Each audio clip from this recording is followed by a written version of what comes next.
Hello guys, my name is Jahin Islam and today with a new chapter of BGS chapter 3 historical monuments in Bangladesh.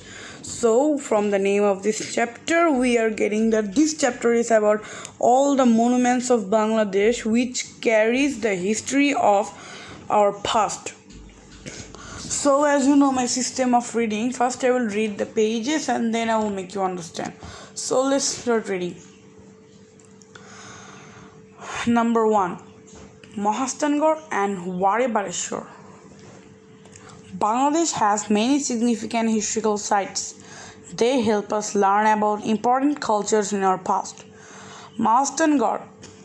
This historical site carries the testimonies of the history of Bengal, dated from the 3rd century BC and 1500 years. Mahastangor was known as Pundranagar during the Marwa dynasty. It is on the Karatwa River, 18 km north of Bogura city. The finds here include an old fortress fortified with a ditch, an ancient Brahmin inscription, religious relics, plates, sculpture, coins, beads. The Khodai Pathar stone, 3.35 meter long. Next, Wari Bateshwar. This site combines two villages named Wari and Bateshwar. It dates from the same period of the Marwa dynasty, 450 BC. It is more connected with sea roads. Being in the Narsingi district, it also had roads suggesting every urbanization. The finds include silver coin, stone figures, and beads. We can see the picture of Mahastangor in our book. This is a picture of Mahastangor. I think most of you went to Mahastangor, and these are the pictures of some find from Wari Bateshwar. Okay, so let's discuss this page. In this page, mainly two historical places are described. One is Mahastangor and one Wari Bateshwar. I will give the information of Mahastangor in light of this page. Mahastangor carries the testimony of the history of Bangladesh. And Mahastangor dated from Mahastangor was made in found in 3rd century BC and 1500 years ago. Mahastangor was known as Pundranagar during the Marwa dynasty.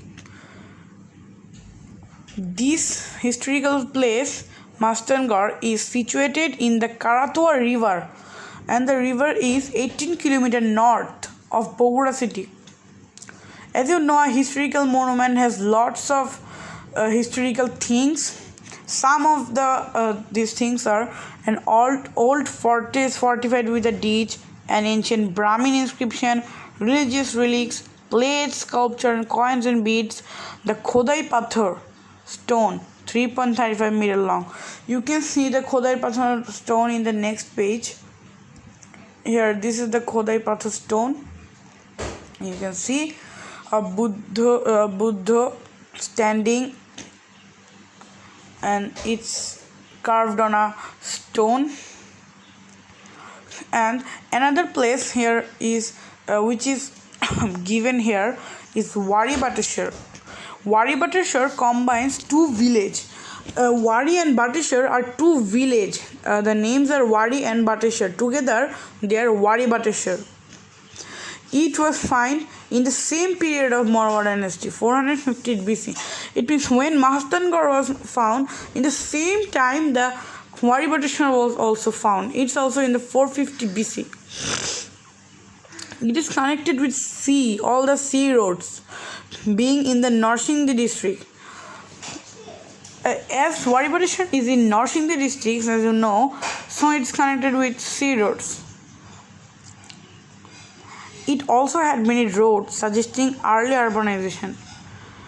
Many finds like Mohastangar, there are many finds found in Moribotation also, and some of them include silver coins, stone figure, beads. So guys, now I will go to the next page, and this page is about Paharpur and Moinamoti. So now I'll read it. Paharpur. This site dates from King Dharmapala of the Pala dynasty, AD 781 to 781 to 821. It is in Northern district of Rajshahi division. It has a 24-meter high mound which is known as Shampura Mahavihar. This mound is a fascinating excavation with 177 monastic cells round an old Buddhist monastery. The other buildings are temple, a kitchen, a dining room, and brick drains. The finds include terracotta statues of animals. Moinamoti. Moinamoti also dates from 8th century from King Manikchandra and his wife Moinamoti. It is near Kumilla city in southeast Bangladesh. This was a center of Buddhist civilization, though there are also Hindu and Jain statues. It was also a center of education with accommodation for teachers and students. The finds include terracotta plates with wonderful decoration of animals like a mongoose fighting a cobra and a running elephant. The museum also displays coins and stone inscriptions. So I will now discuss about this page. Here is also this page also carried to the information of two historical sites which are Paharpur and Mainamoti.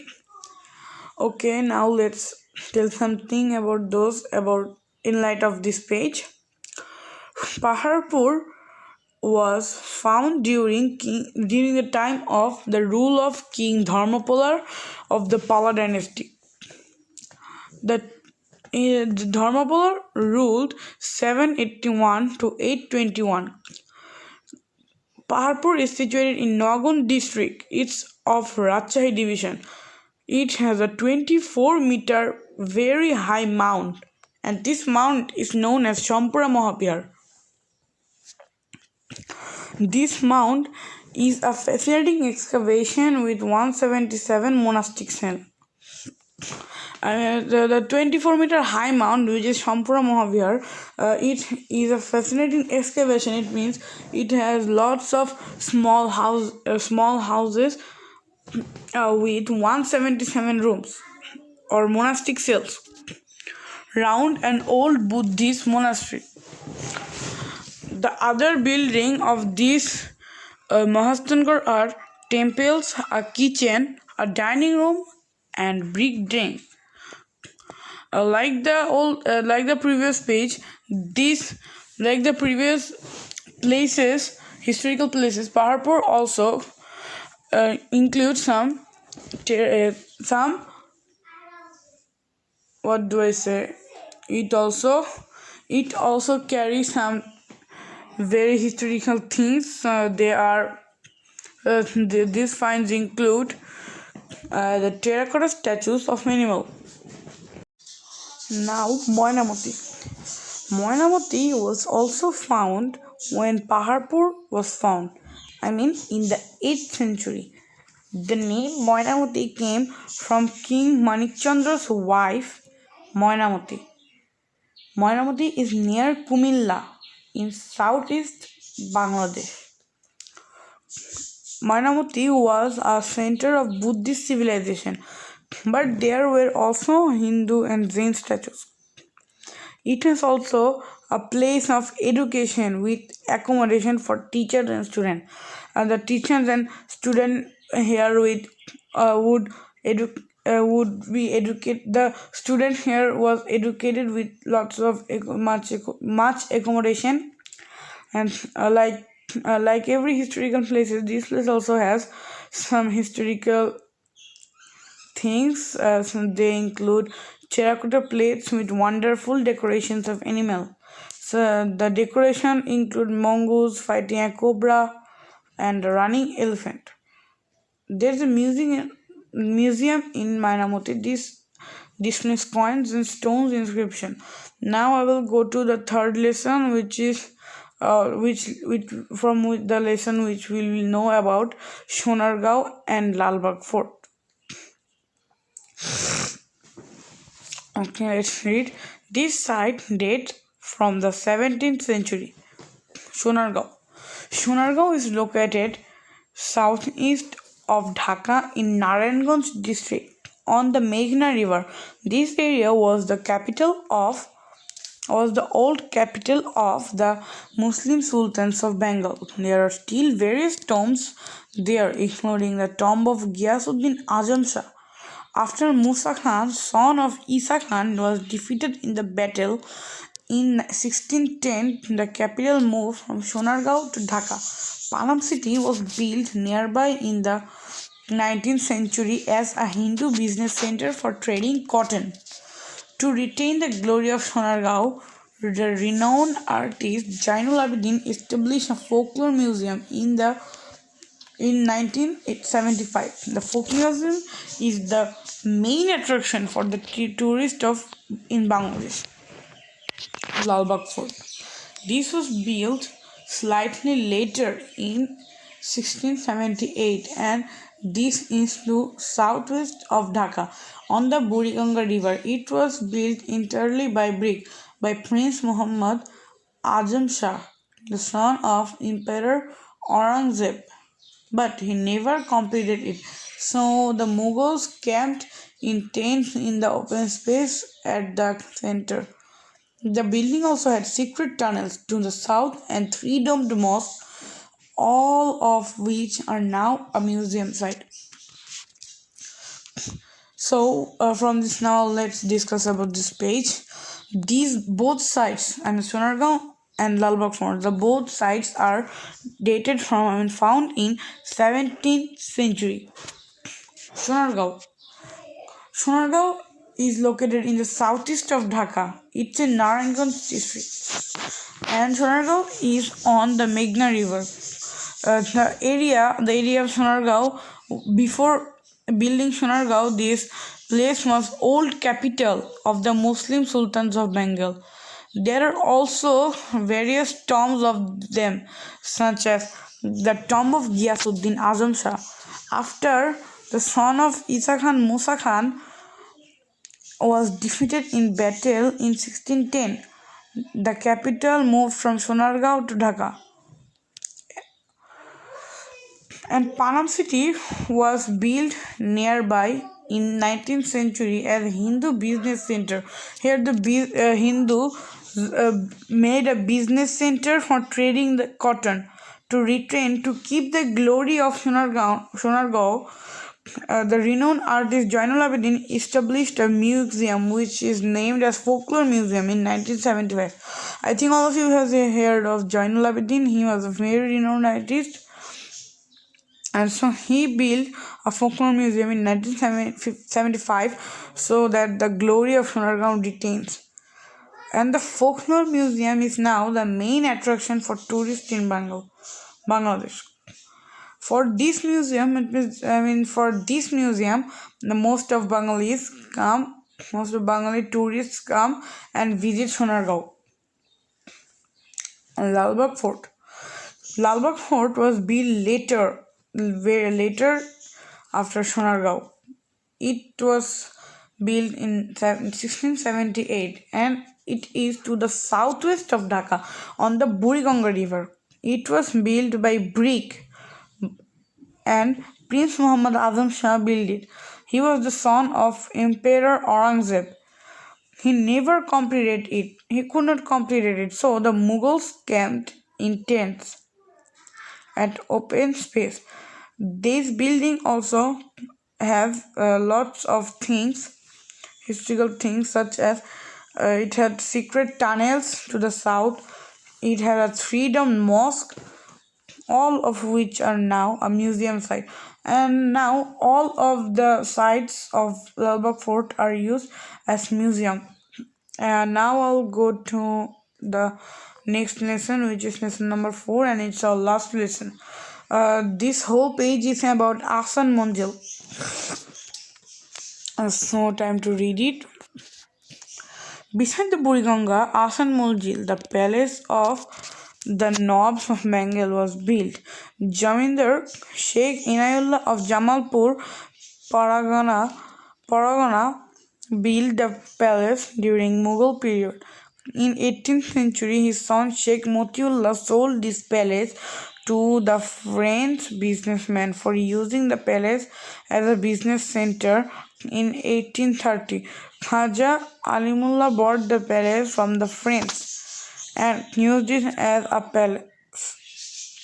After that, Khaja Abdul Ghani modified that palace and built a new building. He named this place as Ahsan Manzil according to his son's name, Khaja Ahsanullah. The palace was damaged by a tornado in 1888 and in 1897 by earthquake. After that, it was fully repaired. In 1987, it was taken over by the Bangladesh government and has been restored to its former glory. It has long corridors along the north and south side. It also has a ballroom, courtroom, and Rang Mahal. Ahsan Manzil is a notable example of stately architecture of Bangladesh. So guys, all lesson is done. I will now discuss about Ahsan Manzil. You can see the picture of Ahsan Manzil here. You can see lots of people goes there to see this. Okay, Ahsan Manzil is situated beside a river Buriganga. I hope you all have listened about the river. Ahsan Manzil was the palace of Nawabs of Bengal and Jamindar Sheikh Inaullah of Jamalpur Pargana built this palace. He built it during the Mughal period. In 18th century, his son Sheikh Motiullah sold the palace to French businessmen for using the palace as business center. In 1830, Khaja Alimullah, a person named Khaja Alimullah bought the palace from the French and used it as a palace. After that, Khaja Abdul Ghani modified the palace and built a new building. He named the palace Ahsan Manzil. He named this palace according to his son's name. His son's name was Khaja Ahsanullah. From his son's name, he gave the name of this palace Ahsan Manzil. This palace was damaged in various ways. It was damaged by a tornado in 1888. It was also damaged by earthquake in 1897. After that, it was fully repaired and it was taken over by Bangladeshi government in 1985 and has been restored to former glory. Its former glory. The things in this palace are long corridors along the north and south side, ballroom, a courtroom, and Rang Mahal. Ahsan Manzil is a notable example of stately architecture of Bangladesh. So guys, now